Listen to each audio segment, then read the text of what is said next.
శ్రీ యది స్వాముల వారి మహిమాన్విత మఠం.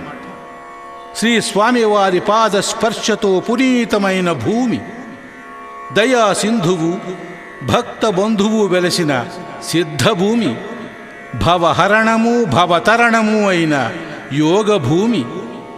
ఇదే మల్లప్పన మట్టి, స్వాముల వారి యోగస్థలం. శ్రీ యది తాతయ్య గారి మహిమలు అనంతం, అపూర్వం, అమోఘం.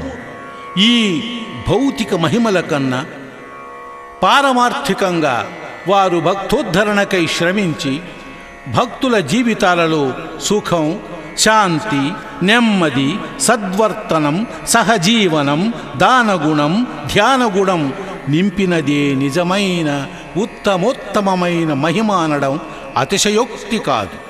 శ్రీ గురువులు నిష్ఠతో ధ్యానించండి, నియమంతో ప్రవర్తించండి.